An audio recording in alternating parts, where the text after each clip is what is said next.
Exit poll को लेकर कुछ लोगों ने बहुत गजब के लतीफे बनाए हैं, काफी हंसा हंसी हो रही है, लेकिन कुछ लोग परेशान हो गए। एग्जिट पोल ने उत्तर प्रदेश के बारे में एक ट्रेंड बताया है कि भाजपा की सरकार बन रही है, कभी स्पष्ट बहुमत से तो कभी सामान्य बहुमत से और कभी बहुत ज्यादा सीटों से। अखिलेश यादव ने इस ट्रेंड को चुनौती दी है। आज उन्होंने लखनऊ में एक प्रेस कॉन्फ्रेंस भी की और अपनी सरकार के बनने का दावा भी। बनारस के पहाड़िया मंडी इलाके में सपा कार्यकर्ताओं ने ईवीएम से भरा ये ट्रक पकड़ा। इसके बाद जमकर हंगामा हुआ।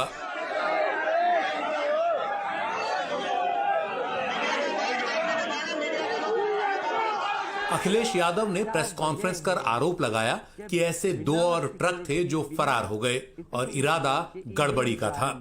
जो आज देखने को मिला है बनारस में कि जहां ईवीएम ले जाई जा रही थी, एक ट्रक पकड़ा गया, 2 ट्रक लेकर के भाग गए।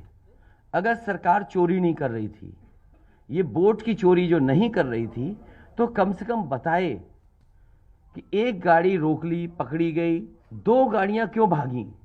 अगर कोई चोरी नहीं थी, प्रशासन ने, सिक्योरिटी ने इतना इंतजाम क्यों नहीं किया? इतनी फोर्स है, अभी इलेक्शन की फोर्स गई नहीं है यूपी से, तो आखिरकार अधिकारी क्यों नहीं कर रहे थे? अखिलेश यादव ने बरेली और सोनभद्र में भी ईवीएम इधर उधर किए जाने का आरोप लगाया। अखिलेश यादव ने अपने कार्यकर्ताओं से कहा कि ये लोकतंत्र को बचाने की चुनौती है, इसके बाद ये अवसर नहीं आएगा। अगर वोट नहीं गिना जाएगा तो लोकतंत्र कहां जाएगा? और ये लोकतंत्र की आखिरी लड़ाई है। मैंने कई बार कहा कि उत्तर प्रदेश का चुनाव लोकतंत्र की आखिरी लड़ाई है। इसके बाद तो जनता को क्रांति करनी पड़ेगी, तभी बदलाव आएगा। हालांकि बनारस के डीएम ने इस पर सफाई देते हुए कहा कि ये ईवीएम प्रशिक्षण के लिए ले जाई जा रही थी। इन्हें मंडी स्थित खाद्य गोदाम से यूपी कॉलेज ले जाया जा रहा था।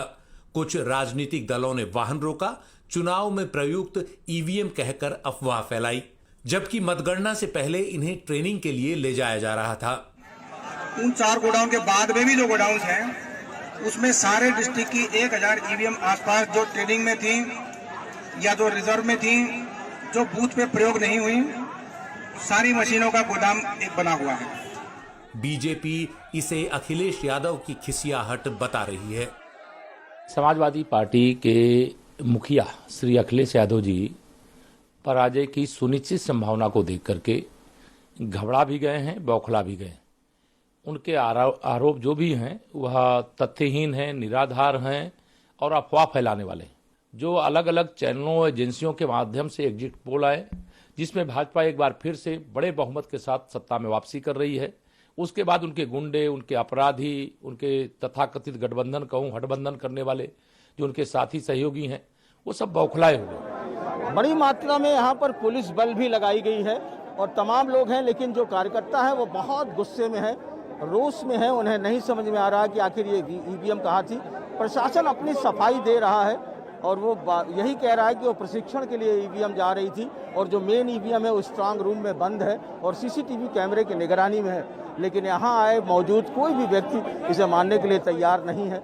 सबको लग रहा है क्योंकि बनारस में जो है वो मुकाबला कांटे का था और यहाँ पर जो है लड़ाई बहुत कांटे की हुई थी। उम्मीद थी लोगों की जीतेगी, इसलिए लोगों को लग रहा है कि कुछ हेराफेरी की गुंजाइश है। अब इसे कैसे प्रशासन हैंडल करता है, किस तरीके से समझाता है, ये देखने वाली बात होगी।